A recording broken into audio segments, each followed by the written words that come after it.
साईं तेरे चरणों में कोटि प्रणाम। साईं तेरे चरणों में कोटि प्रणाम।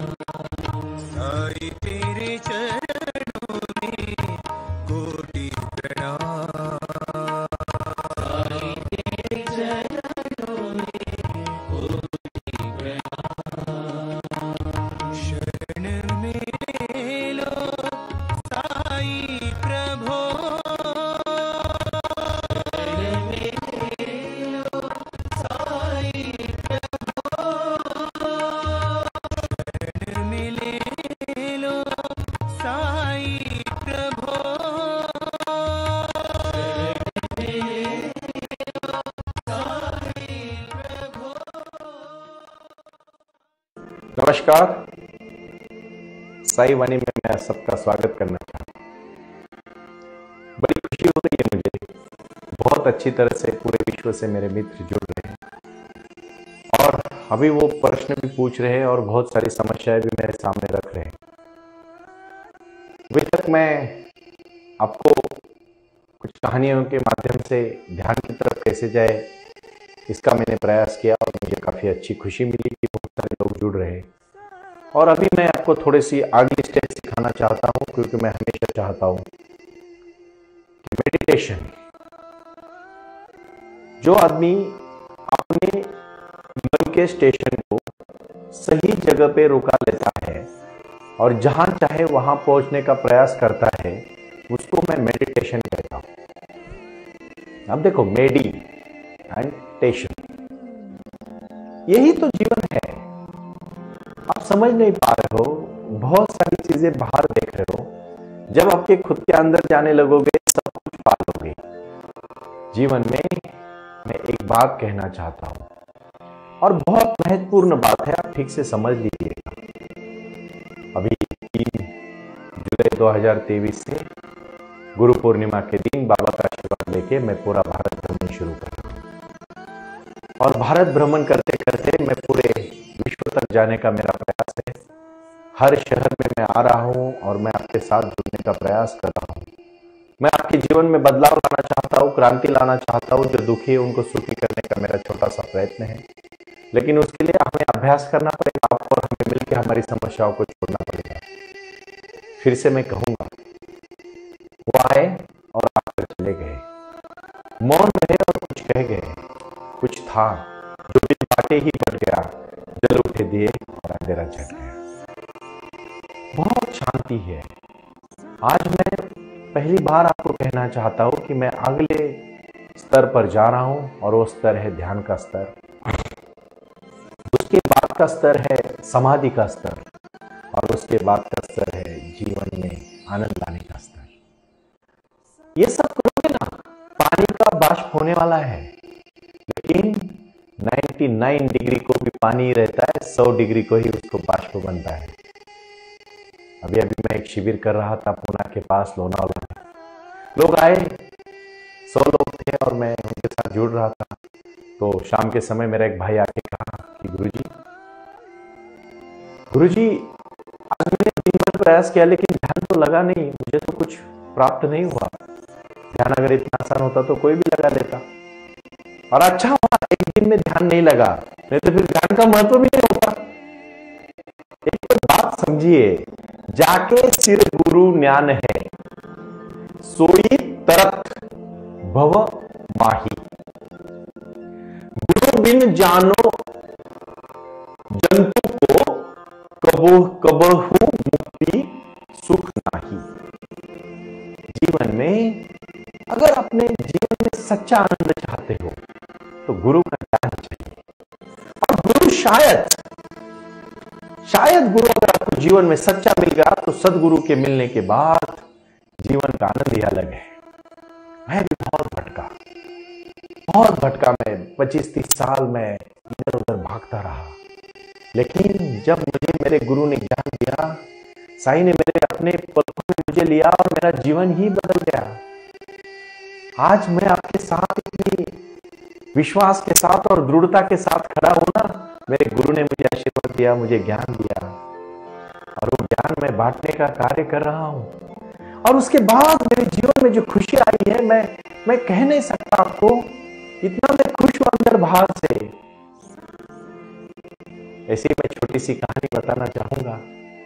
एक शिष्य अपने गुरु के पास जाता है और कहता है, गुरुजी आप इतना प्रसन्न है, मुझे देख के बहुत खुशी होती है, लेकिन कभी कभी मन में शंका भी आती है कि इस भरी दुनिया में सब लोग दुखी और आप इतना खुश हैं, शायद ये खुशी सिर्फ बाहर से तो आप दिखा नहीं रहे हो, अंदर से शायद आप भी दुखी हो सकते हो।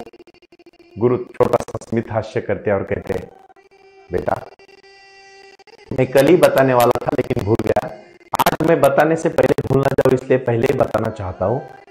30-32 साल का लड़का था, उनका शिष्य था, बना था, तो कभी कभी गुरु की भी परीक्षा लेने की आदत लोगों को होती है और होनी भी चाहिए। उसमें गलत क्या है? अगर आप में हिम्मत है तो आप डट के खड़े रहोगे, और हिम्मत नहीं है तो भाग जाओ। क्वेश्चन पूछा और पूछने के बाद कहा, क्या समस्या है गुरुजी, क्या समस्या है? आप तो बहुत खुश है, फिर आप डर क्यों रहे? गुरुजी ने कहा, मैं डर नहीं रहा बेटा, मैं सिर्फ इतना कह रहा हूं कि मैंने कल ही तेरा हाथ देखा था, भूल गया मैं बातों में, लेकिन बेटा तेरी जिंदगी सिर्फ 7 दिन की है, अगले रविवार को शाम को 6 बजे तक तू ही जिंदा है, 6 बजे के बाद तू मर जाएगा। तो फिर लड़का कांपने लगता है, डरता है, डर तो मौत का सबको लगता है भाइयों। और फिर वो लड़का वहीं से निकलता है। गुरुजी बोलते हैं, तेरा प्रश्न क्या है, उत्तर देना चाहता हूँ, कौन सा प्रश्न? मैं प्रश्न भी भूल गया गुरुजी, मेरे जीने का फायदा ही, मेरा मकसद ही क्या है? और मैं पूरी तरह से कांप रहा, डर रहा। वो घर पहुंच गया। घर जाने के बाद सबको, परिजनों को बताया, सबको कहा, जिनके साथ मैंने झगड़ा किया है, जिनको गाली गलौज किया है, जिनके साथ दुश्मनी की है, जिनके साथ मेरा कुछ मनमुटाव हुआ है, उनको सबको मैं उनकी माफी मांगना चाहता हूं, क्योंकि मरने के बाद कोई रिग्रेट ना हो जाए, कोई समस्या मन में ना रहे। और फिर एक एक दिन, एक एक पल उसको युग समान लगता है, बहुत डर जाता है, खाना पीना सब कुछ छोड़ देता है, घर वाले सब रोते हैं, और फिर वो सब कुछ, सबकी माफी मांग लेता है। जीवन में उसके सब, जब उसको पता चलता है कि 7 दिन ही मेरे पास रहे, तो उसके फिजूल के प्रश्न उसके मन में आते नहीं है। वो सिर्फ और सिर्फ वही बातें सोचता है जो सोचनी चाहिए। नकारात्मक विचारों में पूरा घिरा रहता है, लेकिन कोई भी बुरी चीजों को मन में ख्याल भी नहीं आता। 7वें दिन में शाम को 6 बजे, अभी मरने का कुछ समय बाकी था, उसके पहले वो गुरु पहुंच जाते और कहते, बेटा मैं आखिरी क्वेश्चन तुझे पूछना चाहता हूं, शायद तू मरने के पहले मुझे उसका जवाब दे। वो कहता है, आप किस तरह से मजाक कर रहे हो, मुझे क्या अभी क्वेश्चन पूछ रहे हो, मैं तो अभी मरने जा रहा हूं। बोलते, कोई बात नहीं, तू मरने तो जा रहा है, लेकिन मुझे इतना बता, ये 7 दिन में तेरे मन में कोई बुरे विचार आए? मतलब बुरे विचार छोड़ो, मैं और मृत्यु के बीच में कोई आ सकता है, और मैं ऐसे फिजूल के प्रश्न के बारे में क्यों सोचूं? तो गुरुजी हंसते और कहते, तू कोई मरने वाला नहीं है, मैं सिर्फ तेरे प्रश्न का उत्तर देना चाहता था कि अंदर से और बाहर से, तूने कहा ना कि मेरे अंदर में एक हूं और शायद बाहर में एक हूं, तो मैं अंदर बाहर एक ही हूं, तू मरने वाला नहीं है, तू अभी जी ले यहां से। और वो खुशी से उठ के फिर झूमने लगता है और अच्छी जिंदगी जीने लगता है। ये कहानी किसी लड़के की शायद हो सकती है, लेकिन ये कहानी हम सबको लागू है, हम सबके जीवन में यही तो कहानी है। हम सिर्फ सोच रहे कल आज, देखो मरना तो सबको है। आप कहोगे गुरुजी आप जिंदगी में मोटिवेशन और प्रेरणा देते हैं, बदलाव लाना चाहते हो, और आप हमें डरा क्यों रहे? मैं डरा नहीं रहा हूं, मैं सिर्फ याद दिला रहा हूं। साईं बाबा भी कहते हैं, भाइयों जो जिंदगी मैंने दी है ना, उसको खुशी से जियो, क्योंकि आप जाने के बाद भी आपका नाम रहना चाहिए। आप जब जाने के पहले भी आप खुश होनी चाहिए, जाने के बाद नाम रहे ना रहे, लेकिन आपको आज मैं जो प्रयोग करने जा रहा हूं, वो प्रयोग है कि एक दिन हमें जाना है, इस बात को हमेशा याद रखना। शायद कोई आज जा रहा है, चाहे कोई कल जाएगा, चाहे कोई परसों जाएगा, कोई परसों जाएगा, कोई 10 साल में जाएगा, कोई 50 साल में जाएगा, कोई 100 साल में जाएगा, लेकिन जाना सबको है। मैं साई ध्यान में बहुत महत्वपूर्ण ध्यान में आज से करवाने जा रहा हूं, और अभी मैं 10 मिनट में कहानियां बताऊंगा और 10 मिनट में ध्यान कराऊंगा। आज के बाद हमें 10 मिनट जुड़ना है, और आखिरी के 2 मिनट में मैं आपको जीवन जीने की एक राह दिखाने वाला हूं। बहुत सारे भाई और बहन मुझे मिलते हैं और कहते हैं, सुनील जी बहुत समस्या है, क्या करूं पता नहीं चल रहा है, हमें ऊर्जा है, शक्ति है, काम करने की ताकत है, लेकिन काम ही नहीं है। बहुत कुछ है, आपका नजर नहीं उस तरफ। एक बात कहूं आपको, सिर्फ 2% हिंदुस्तान में रिसर्च होता है। कितने सारे विषय R&D करने के लिए, कितनी छोटी छोटी समस्या है। कोरोना ने हमें क्या क्या दिया, कितने सारे नए रोजगार भी शुरू हुए। हालांकि बहुत पुराने रोजगार बंद हुए, उसमें कोई दोहरा नहीं है, लेकिन जब एक दरवाजा बंद होता है ना भाइयों, 1000 दरवाजे खुलते हैं। सिर्फ हमारी नजर उस तरफ होनी चाहिए। हम बंद होने के बाद डर जाते हैं, घबराहट हो जाती है। अभी घबराहट के लिए ही आज का मेडिटेशन है, और मैं चाहूंगा अभी आप मेरे साथ बैठ जाए और मेडिटेशन को प्रारंभ करें। यह मेडिटेशन जीवन में बदलाव लाने का मेडिटेशन है। यह जीवन में क्रांति लाने का मेडिटेशन है। यह जीवन में अपनों को जोड़ने का मेडिटेशन है। आज का मेडिटेशन साई ध्यान अपनों को, खुद को जानने का मेडिटेशन है, और 1 घंटा कुछ भी ना करने का मेडिटेशन है। मेडिटेशन करना नहीं होता, मेडिटेशन हो जाता है। मेडिटेशन कोई करने की क्रिया नहीं है, मेडिटेशन ऑटोमेटिकली होना चाहिए। आपको शायद एक कहानी पता होगी, साईं बाबा के बहुत करीबी थे मेहर बाबा। मेहर बाबा और साईं बाबा का एक हृदय का नाता था। मैं आपको अंदर की बात कहना चाहता हूं। और मेहर बाबा पूरी जीवन में 4 बार बोले, और उन्होंने अपने जीवन में अपने भक्तों को बिना बोले ही बहुत कुछ बांट दिया। जो साइलेंस में मिलता है ना भाइयों, वो आपको कभी हड़बड़ी में नहीं मिलेगा। और इसी के ऊपर मैं आज एक मेडिटेशन करवाने जा रहा हूं, और उसका नाम है साई ध्यान। कुछ नहीं करना है आपको, आपके जीवन में सांस पे ध्यान देना है और गहरी सांस लेनी है। बस गहरी सांस। 1 मिनट में लोग 30-30, 40-40 बार सांसें लेते हैं, छोड़ते हैं। और वही सांस आपको जब आप पूरे ध्यान तक पहुंचोगे तो 5 बार लेनी है और 5 बार छोड़नी है। और थोड़ा अभ्यास करोगे तो 4 ही बार लेनी है और 4 ही बार छोड़नी है 1 मिनट में। उसको बोलते हैं पूरी शांति। लेकिन 1 दिन में नहीं, 1 दिन में मतलब एक दिन करके ये अभ्यास आपको करना है। और 1 घंटा सिर्फ छोड़ने हुई सांस पे ध्यान देना है, लेते हुए नहीं। आप शिथिल हो जाओ, मेरे साथ पद्मासन में बैठ जाओ। पूरे शरीर को, जमीन को छोड़ दो। आपका हाथ भी ऊपर नहीं उठना चाहिए, इतना रिलैक्स आप हो गए। आपका ध्यान पूरी तरह से एक सामने से एक नजर होनी चाहिए। आंख आहिस्ता आहिस्ता आप बंद करो और मेरे साथ जुड़ जाओ। मैं बालाजी मेरे सहयोगी को कहना चाहूंगा कि आप यहाँ मेडिटेशन का म्यूजिक लगाएं। और ये मेडिटेशन म्यूजिक लगेगा तो जैसे जैसे आप मेडिटेशन करोगे, मेडिटेशन म्यूजिक के साथ साथ साई की धुन आप आराम से सुन रहे हो। और साईं बाबा का चेहरा, साईं बाबा का फोटो, साईं बाबा की मूर्ति, साईं बाबा का चेहरा आपके सामने ला रहे हो। और आप शांति से गहरी सांस ले रहे हो। और आराम से जितनी शांति से ले रहे हो उतनी ही डबल शांति से आपको आहिस्ता आहिस्ता छोड़नी है। कुछ नहीं होता है, घबराओ मत। जो इंसान ज्यादा गुस्से में आता है ना, उसकी सांसें फूल जाती है। गुस्सा फुलाता है, शांति गहराई दिखाता है। गंगा नदी का पात्र बहुत जब गहरा होता है ना तो आवाज नहीं करता, उसकी गहराई बहुत होती है। सिर्फ उसी प्रकार जीवन में शांति से गहराई में बैठ जाओ। दीर्घ श्वास को आप अंदर ले लो और सांस को बाहर छोड़ो। 4 बार सिर्फ 1 मिनट में, 60 सेकेंड्स में। जिस दिन आप 4 बार सांस अंदर लोगे और 4 बार बाहर छोड़ोगे, उसी को कहेंगे डीप हाई लेवल मेडिटेशन।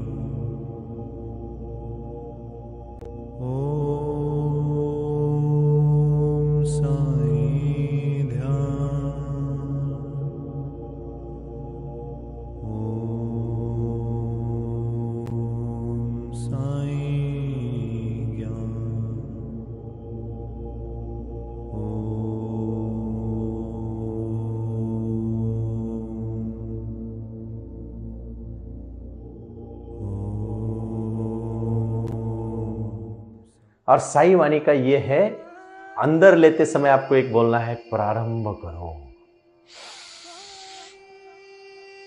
जारी रखो।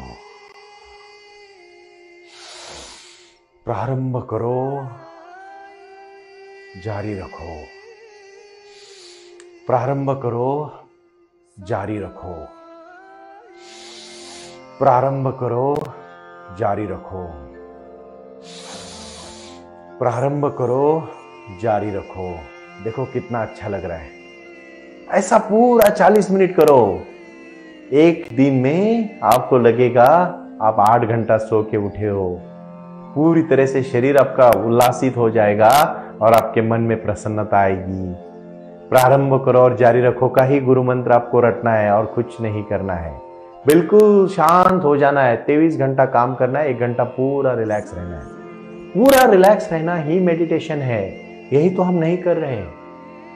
इतनी कचरा कूड़ा भर रहे अपने मन में। अब लिख के रखोगे ना दिन भर आपके मन में क्या क्या विचार आते हैं, माफ करिएगा भाईजान, आप खुद को ही हंसोगे। बहना आप खुद ही हंसोगी। भाई और बहनों, आप समझ नहीं पा रहे हो आप कितना मन में कड़ा कुचरा, कितना कीड़ा मन में होता है, कितना कचरा मन में आता है। वो पूरा पढ़ोगे तो पागल हो जाओगे आप खुद ही। सिर्फ एक प्रयोग करना चाहते हो तो कुछ मत करो। दिन की तो बात बहुत बड़ी है। 10 मिनट मन में क्या क्या विचार आते हैं पूरे लिख के रखो और बाद में पढ़ो, आप खुद हंस जाओगे। अरे इसलिए कबीर महाराज जी ने कहा था, बुरा देखना चला बुरा न दिखा कोई, झाका खुद के मन में मुझसे बुरा ना कोई। अर्थ शायद उसका समझो, मैं बुरा देखने चला था, मिला ना कोई, झाका खुद के अंदर मुझसे बुरा ना कोई। मेरा मन से बुरा कुछ नहीं, झाका खुद के मन में। शायद शब्द इधर उधर हो सकते हैं लेकिन अर्थ को आप समझो। भाषा महत्वपूर्ण नहीं है, भाव महत्वपूर्ण है। और मेरा भाव है कि आप, मैं चाहता हूं वो प्रयोग करो जीवन में। साईं बाबा आपको आशीर्वाद देंगे, यही बाबा चाहते हैं। आज शिरडी में जरूर जाना है हमें, बाबा के आशीर्वाद लेने हैं, लेकिन तैयार होके जाना है। जमीन तैयार नहीं करोगे ना। 3 किसान भाई होते हैं। पिताजी कहते हैं कि किसकी खेती अच्छी है मैं देखने आऊंगा 1 साल के बाद, और सबको कहते हैं कि चलो आप खेती करो, जो अच्छा खेती करेगा ना मैं उसको कुटुंब का, मेरे परिवार का प्रमुख बनाऊंगा। तीनों किसान अपने भाई पिताजी को देखते आते हैं, तो पहला जाता है खेती, ज्यादा कुछ ध्यान नहीं देता है, आराम से सोता रहता है। दूसरा जाता है खेती की मशागत करता है, उसमें धान पे बो देता है, उसमें आने हुआ तन नहीं निकालता है, राह देखता है फल कैसा आएगा, फसल कैसी आएगी। तीसरा जाता है जमीन की मशागत 2 महीना करता है, जमीन को उल्टा पुल्टा करता है, उसकी पूरी तरह से तन निकाल देता है, उसको पानी देता है, जो तन आता है उसको निकाल देता है। फिर से जमीन को अच्छी तरह से खोद के उसमें वो धान डाल देता है, और फिर उसकी जब मशागत होती है आते आना हुआ तन निकाल देता है। वो तन में निकालता है, उसका जो फसल आती है सबसे ज्यादा फसल उसकी आती है। पिताजी कहते हैं तू ही सच्चा मालिक है परिवार का। भाई और बहनों, अपना मन है, सुंदर मन है। देखो छोटा बच्चा कितना प्रसन्न होता है। क्या विकार होते हैं उसके मन में, वासनाएं होती है उसके मन में, जेलसी होती है उसके मन में, तुच्छता की भाव होती है उसके मन में, अहंकार होता है उसके मन में। अरे अपना दुख हुआ किसी को दुख नहीं, दूसरों का अच्छा होने के बाद लोगों को ज्यादा दुख होता है, और यही तो बुरी बात है। दूसरों के अच्छाई में जिस दिन आपको अच्छाई लगने लगेगी ना, समझ देने का आप ऊपर उठ गए। और ऊपर उठना है, प्रकाश की तरह ज्वाला ऊपर जाती है, क्योंकि ज्वाला ऊपर जाने का उसका नेचुरल महत्व है, नैसर्गिक महत्व है। ऊर्जा भी ऊपर जाती है, हमारी ऊर्जा ऊपर जानी चाहिए, सबसे ऊपर जानी चाहिए। इंटेलेक्चुअल एंड बौद्धिक स्तर पर आप ऊपर उठने चाहिए। बहुत मजा आएगा जिंदगी में। आज का जो साई ध्यान आप करोगे ना हर दिन 40 मिनट, जीवन बदल जाएगा। शिथिल हो जाओ, शांत हो जाओ, और 1 मिनट में सिर्फ 4 बार सांस अंदर ले लो, छोड़ो, लेकिन नेचुरल के साथ। एक दिन में नहीं करना, हड़बड़ी में। मैं जो बोल रहा हूं वो आहिस्ता आहिस्ता हो जाएगा। मैं 2 घंटा मेडिटेशन करता हूं हर दिन, और मैं आखिरी में इतना ही कहना चाहता हूं, आज मेरे साथ जुड़ो और साई ध्यान में लगो। प्रणाम।